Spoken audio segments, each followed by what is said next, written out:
mga ka-clear. Nandito na si Senator Trillanes. No, para namang, okay, nandito na siya. At marami siyang revelasyon, mga ka-clear. Wait lang. Wait. Okay. Punta tayo dito. Sige, pakinggan muna natin mga ka-clear at aralin natin. Sa International Criminal Court laban kay Senador Bato de la Rosa. Magandang hapon po ulit, Sentry. Magandang hapon po sa inyo muli. So, yes, pwede yan kasi declared siya na pugante, kaya pwede siyang i-citizen's arrest. Long enough na whether i-turn over siya sa otoridad. Pero ang pinakang mabilis talaga diyan o guarantee diyan, kasi alam niyo si Bato, syempre he would be surrounding himself with bodyguards or he himself would be armed. So, malalagay naman sa alanganin yung mga kababayan natin pag ganyan. Kaya ang maganda nga rito ay kung meron ng reward, no? Pag nagkaroon ng reward na magkakaroon ng reward kung sino man ang magbibigay ng impormasyon. Tingnan natin mga clear natin sa Pilipinas tingnan natin 'to. Okay, kailan ba pwedeng mag-citizen's arrest? Okay? Ito tayo dito. When may a private citizen make a valid warrant without valid arrest without warrant. Para itong warrantless arrest. So, pwede. Private citizen. When in his presence, the person to be arrested has committed o gumawa. Caught in the act. Has committed, nakita mo, kagagawa pa lang, is actually committing or is attempting to commit an offense. So, kanya ba, patay niya. Yan, ganun sasaksakin kita. Attempting pa lang, di ba? Huli. Pwede. Attempting to commit. Di mo na kakailanganing masaksak pa siya bago mo siya huliin. Paano mo mape-prevent yung crime? When the offense has just been committed and he has probable cause to believe based on personal knowledge of facts or circumstances that the person to be arrested has committed. Halimbawa, ito hindi niya nakita yung crime. Hindi niya nakita ang ginawa, mga clear. Pero, kita niya, snatcher, habol. Dala-dala yung bag ng babae. Sabi ng babae, snatcher! Dala-dala. Takbo. Pinatid mo. Kita mo, dumaan sa'yo, pinatid mo, hinuli mo. Yun. Di mo nakita yung crime, pero, meron kang probable cause to believe that based on personal knowledge of the facts or circumstances that the person to be arrested has committed it. Yan. When a person, letter C, when a person to be arrested is a prisoner or has escaped from the penal establishment or place where is serving a penal judgment or temporarily confined while his case is pending or has escaped while being transferred from one confinement to another. So, bakit Robin Padilla rule? Tingnan natin to. Ano sagot niya dito? Bakit Robin Padilla rule? Witty ka Robin Padilla rule. Pinatakas okay. So, mga ka-clear, so tingin ko, kung fugitive ka, papasok ka dito. Ito kasi has escaped from penal establishment. Nakakulong, prisoner na where he serving a final or temporary confined. Kung mag-convicted na siya. Confined, while case is still pending. So, kahit hindi pa final ang judgment. Tumalilis ka or escaped while being transferred from one confinement to another. Siguro, pag may warrant of arrest, fugitive siya, baka pwedeng pumasok dito, mga. Okay? Teka lang, hanapin ko, kung para mas meron tayo, can private citizen. Kasi fugitive natin, para may konteksto tayo.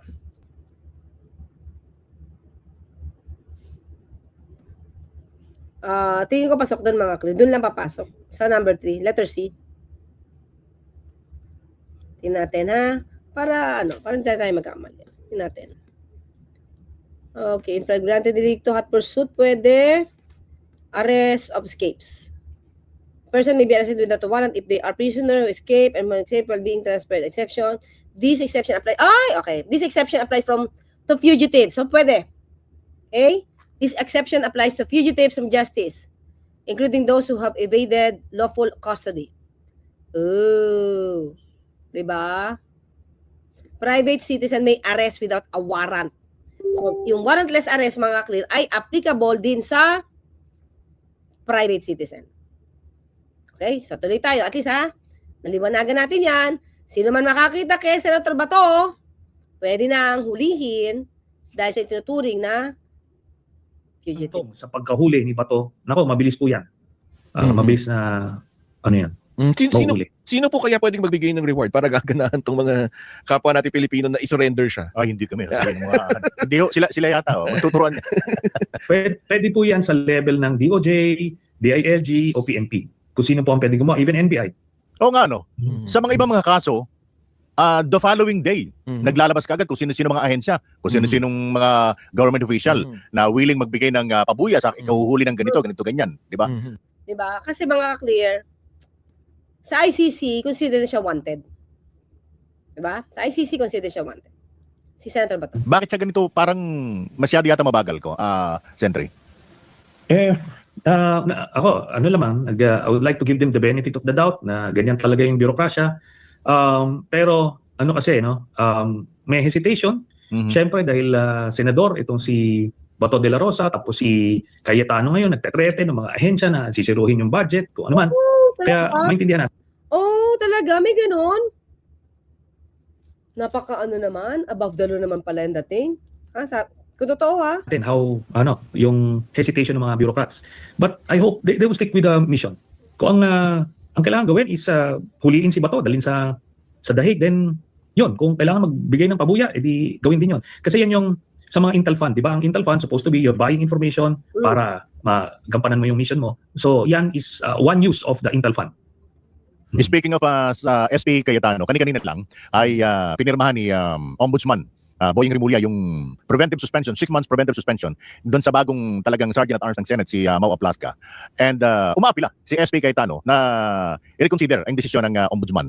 And at the same time, parang humingi siya ng palit ulo, parang ganun dahil hinihiling din niya, suspindihin naman si NBI Director Melvin Matibag.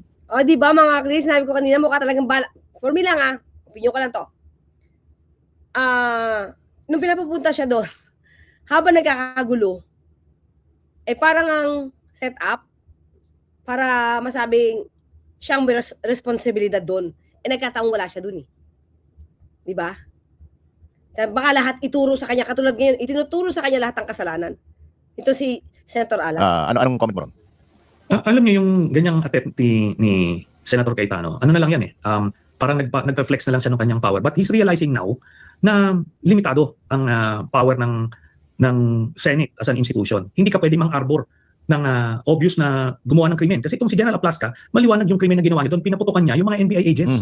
Alam niyo, pwede siyang kasuhan ng attempted homicide doon. Nag-create siya ng international scandal, international shame. Alam niyo bang reputasyon natin sa iba't ibang bansa na ngayon? Kasi pinabidyo niya yung drama nila doon na putukan At siya may kagagawa niya lahat. Di ba? Well, pwedeng siya. Bakit? Kasi alam nga ni Aplasca alam nga ni Cayetano, nagpaalam si Aplasca kay Cayetano, kay Alan Cayetano, na yun ang gagawin niya. Alam. Di ba? While I am sure humingi ng basbas yan kay Cayetano, but siya nag-execute. Tinerrorize niya yung mga nandoon sa loob. Tinerrorize niya yung mga nanonood. Yung pala, wala gumawa sila ng script. Kaya at maganda yan na matanggal na siya sa pwesto, pero nakita niyo yung bagong balita na nawawala daw yung CCTV doon sa mga panahon na yun. Siya nagsabi nun. Totoo naman mga Chris, tapos biglang binawi, meron daw. Di ba? Baka napahiya kasi may nadinig yung kay Kasi pag hindi niya nilabas, ang magbibintangan niyan, si Senator Jinggoy. Kasi sinabi niya kay Senator Loren na meron nakunan, di ba? Meron naman po siguro may nakunan. Tapos all of a sudden, sabi niya wala. Tapos biglang lumabas yung video na sinasabi ni Senator Jinggoy na itago. So pag hindi yung pinakita at tago talaga, mapagbibintangan talaga ito si Senator Jinggoy. Kaya talagang habang nandiyan yan sa pwesto ay magko-contribute yan sa cover-up at gagawa pa yan ng iba pang mga krimen. Kung wala CCTV, tanong natin kay Senator Jinggoy. Oo, di ba? Sabi ko sa inyo, mapagbibintangan, kaya kailangan nila ilabas yan. Mga clear. Tingnan niyo, sabi ni Senator Trillanes, gagawa pa yan ng ibang krimen. Ang Senado, gagawa ng krimen under the leadership of Senator Alan Cayetano? Hindi ba delikado yun?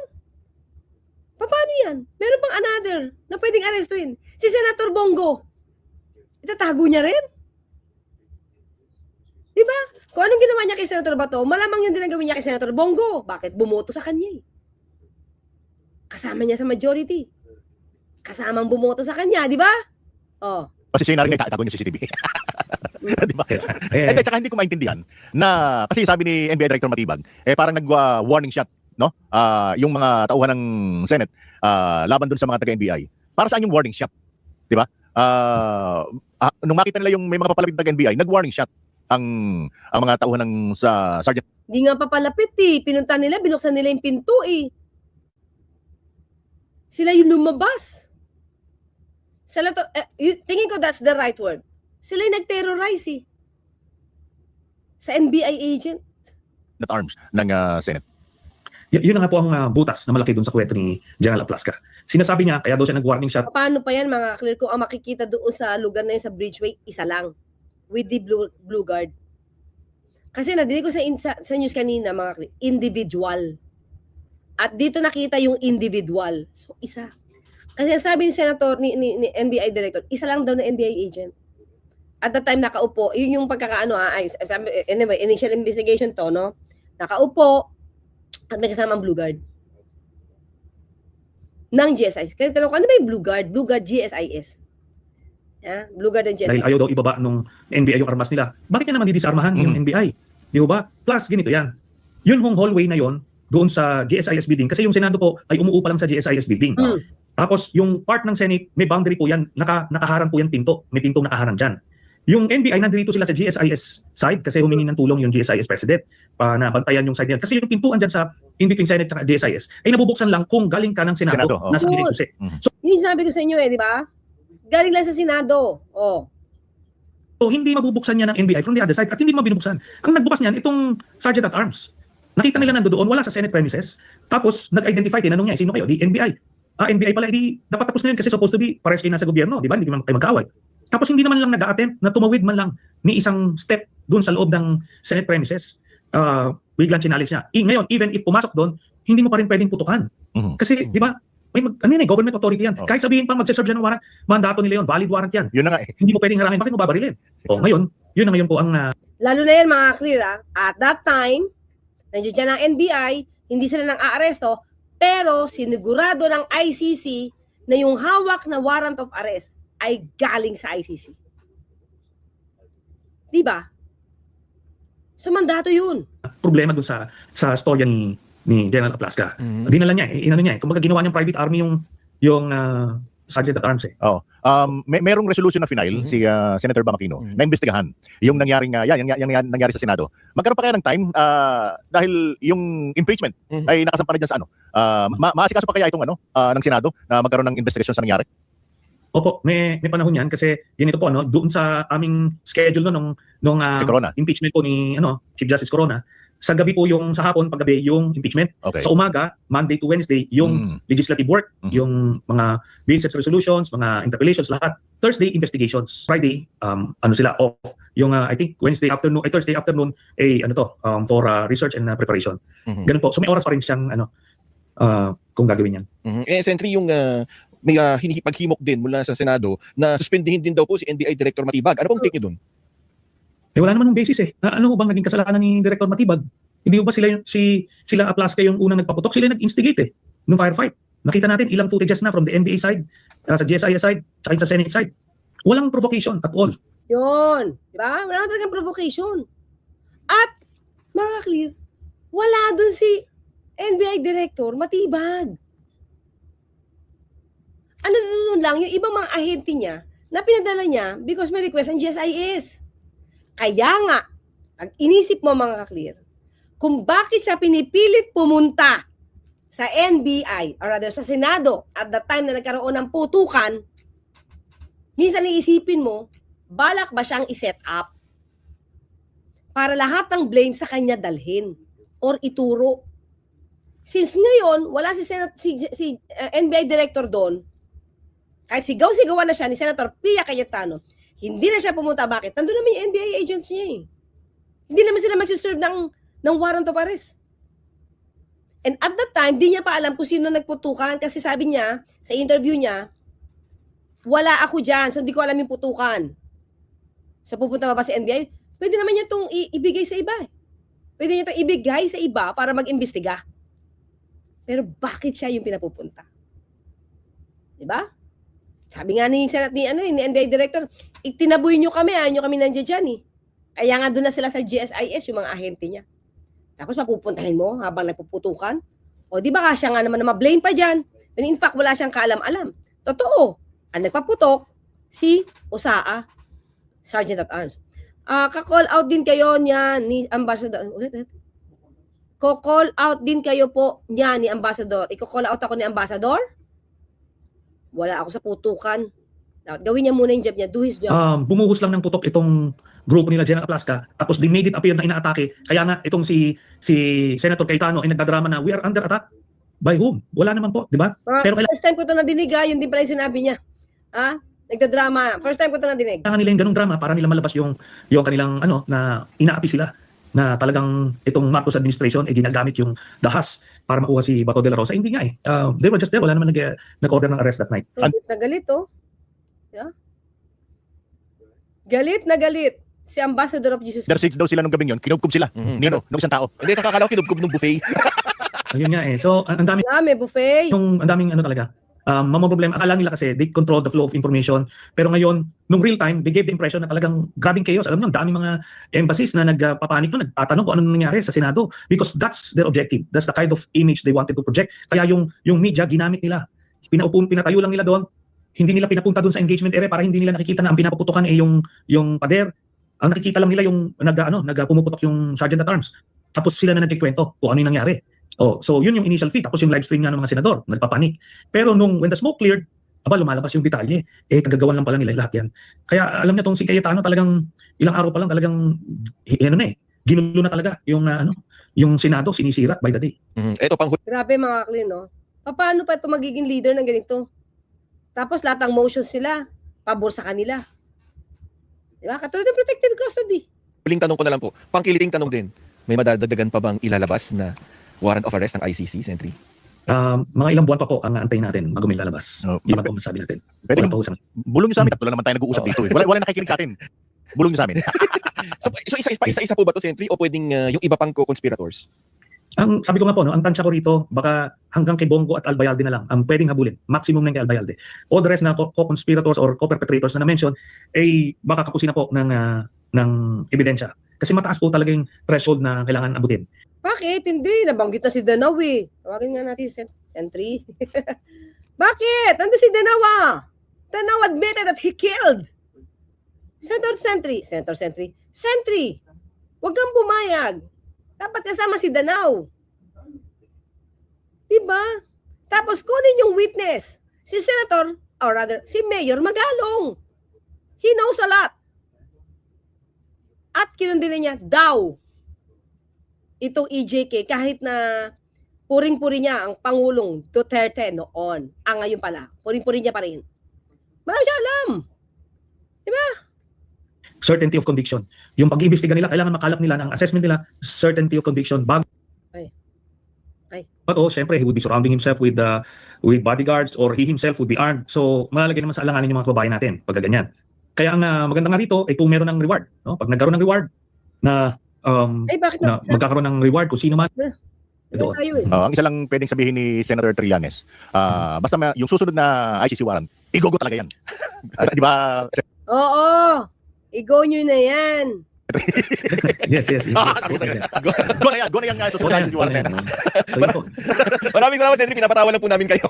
Salamat. Okay mga krino, nadinig nyo, no? May darating pa. Sige, minsan tatanong natin kung makakausap natin si Sentry, kung hanggang saan. Kasi sabi niya, kaya hanggang kay Agbayalde lang. So, paano si Danao? Ito si Danao, ang lakas-lakas ng loob dito sa Senado eh. Inamin niya pumatay pa siya eh. Di ba?